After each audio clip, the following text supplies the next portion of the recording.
Dick Dale, the pioneer of surf rock, has died at the age of 81. He was a huge influence on later guitarists, including the likes of Eddie Van Halen, and of course had a big effect on the Beach Boys, the original surf rockers, if you like. Widely regarded as being usurped by the British invasion of the 1960s, there was a renewed surge of interest when Quentin Tarantino included one of his tracks, Mizzaloo, in Pulp Fiction. Let's hear some of his best work.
Take it off, shake and stomp, but let's go tripping. Ron Eglit was a Deltone, Dick Dale's bass player for over 30 years, and was part of the band when they recorded for John Peel at the BBC. Ron, good morning. Good morning to you. First of all, my condolences, because obviously you and Dick were great friends, I imagine, as well as musical colleagues. We had a special chemistry that I've never had with anybody else. And we both admired each other, I must say, as much as he was my mentor, too. You know, when I was first starting, and I was in the United States, we have a thing called junior high. I don't know how the schools work in England and elsewhere, but junior high comes for high school. It's like one of the stages when you're about 14, and I would sign my name, Ron Dick Dale Eglit. So I admired him right from the beginning. Where did he get that sound from? Is that from a surfing adventure or otherwise? He has lots of stories, or he had. This is hard for me. He claims, I think it was because he was just a one-of-a-kind person. He flipped his guitar over. He didn't play it like Jimi Hendrix. He flipped the strings over after he flipped the guitar over. So we had different overtones, and they just had a unique sound on top of admiring Gene Krupa, the drummer from the 40s and 50s and 30s, and he incorporated the drumming of 1, 2, 3, 4, 1 into his guitar playing. And of course, it's not how he did that. No one will ever know. It's not just the sound; it's the compositions as well, isn't it? You know, it's everything. He was something else. He was different than everybody. You know, I've played with a lot of people. I was with the Grateful Dead band Kingfish, where I was playing with Jerry Garcia and Bob Weir and everybody, and that's the closest I can compare, because let's say he wrote a song, and then you never rehearsed it, and then you went on stage and you played it. And he'd play it different every time he played it. You just had to follow him. It's the sound of, I suppose, late rock and roll or early pop. But you do expect Steve McGarrett to come out saying, "Book 'em, Dano." I don't know what to think, because also he played a lot through a spring reverb, which gave it that splashy sound, but he claims that he wanted to imitate the sounds of the waves and the lions and tigers and animals. He loved animals. And he said that came out in his guitar playing. That's when it's screeching and howling and crescendos, just like animals do. And that's part of it. Yeah, guitar playing is a very personal thing. You know, you can tell the person from the licks they play or how they play the guitar. And to hear the kind of people that Dick influenced, like Van Halen. Well, which other big stars did he influence, do you think? You know what? Everybody. I can even think of Carol Kay, who was in the Wrecking Crew. She played on Everything. Yeah. And one day, me and Dick walked by her at a music merchant show called the NAB Show, and the whole band stopped, and on her bass, she went... He influenced everybody. All jazz, rock... I don't care who it is. You hear it? The Stones. I remember the first album. I don't remember the song or second album. You heard it in that song. It's like, but yet nobody could play like Dick Dale.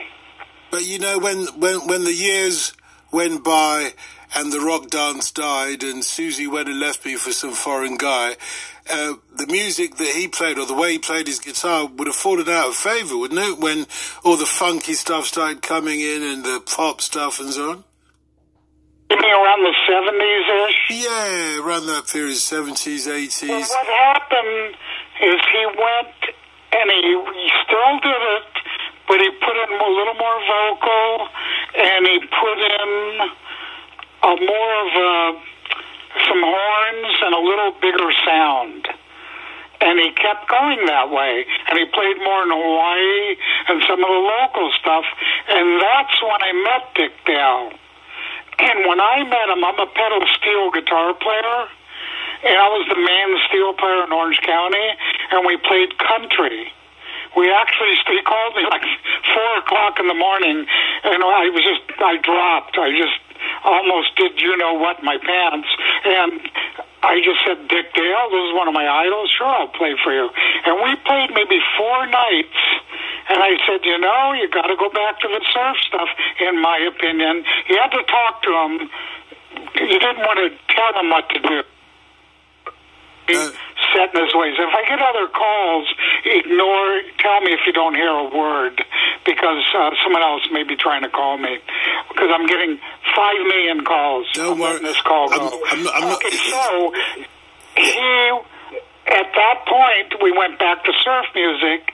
This is about 77, 78, and it was Dick Dale and the Deltones, and for some reason, it started reviving. People started really, just because it's such a unique sound. And to make a long story short, we played somewhere in the 80s way before Quentin, it was a benefit, and no one in the band showed up. And I was his guitar player. Well, I played bass. And so went to trio, and the guy from High Tone Records was there, and immediately signed us. He said, I've never heard anything like this in my life. And that's when we started touring. That's really when Dick started touring everywhere. And that's really when it started again.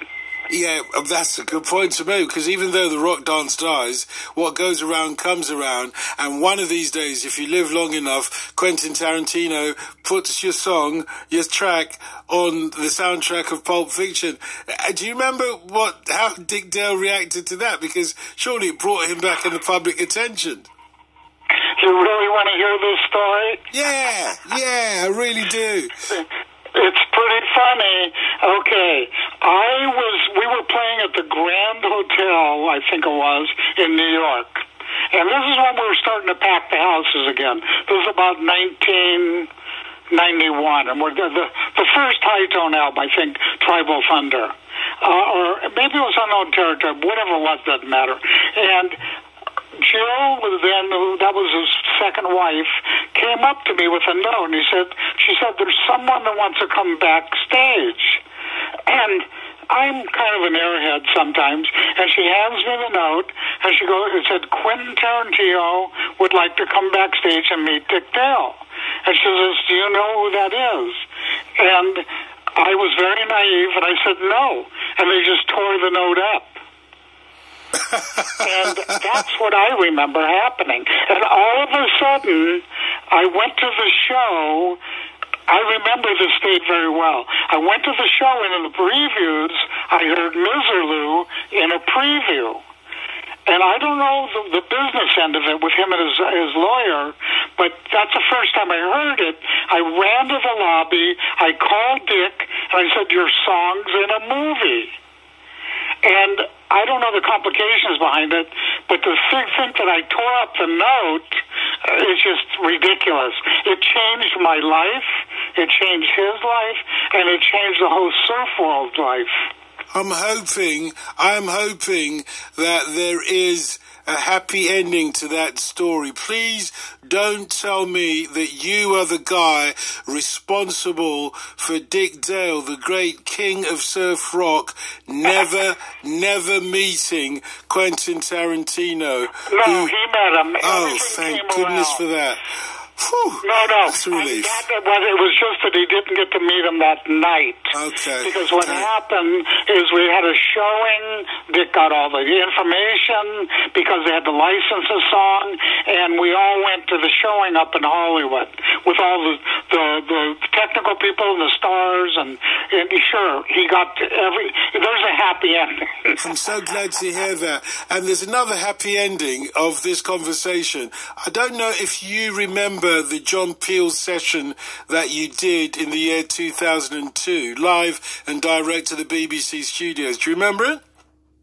Of course. The biggest part I remember, I don't remember the year, but I remember that Dick believed, and I agree with him, that Jimi Hendrix wrote Third Stone from the Sun as a tribute to Dick Dale, because he said, you'll never hear surf music again. And when he first played that song was for John Peel. He played it in the exact studio that we played Dick's version in. Let's hear it. Then thank you, Ron. And I'll never forget that. I had tears in my eyes. It was just blew me away. Also, you should know that supposedly I wasn't there. Jimi Hendrix used to come to see Dick play. And it was either Harmony Park or the Rendezvous. Ron, it was such an excellent tribute to Dick Dale. Thank you very much. Yeah, that is a big deal. And so that's why in the song he says you'll never hear surf music again, is because Dick had cancer at that time. Ron Eglit, thank you. You can answer those millions of other calls now trying to get through to you, wanting to do as good an interview as you've just done for 5 Live. No surprises there.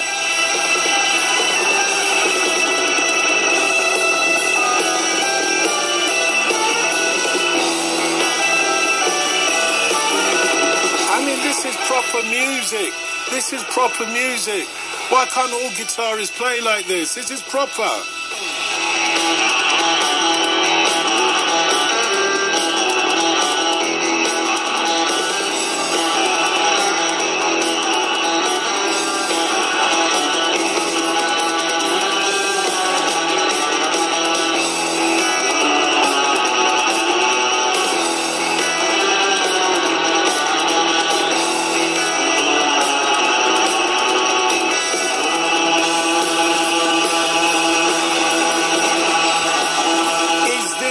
Better than groaning for love? Is this not better?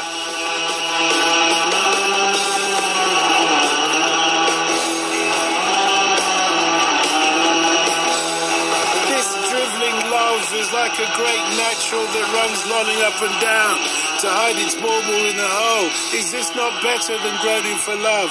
What a session. Dick Dale, John Peel sessions from 2002. Let's get the latest 5 Live headlines now. Here's Paul Kiernan. On Digital.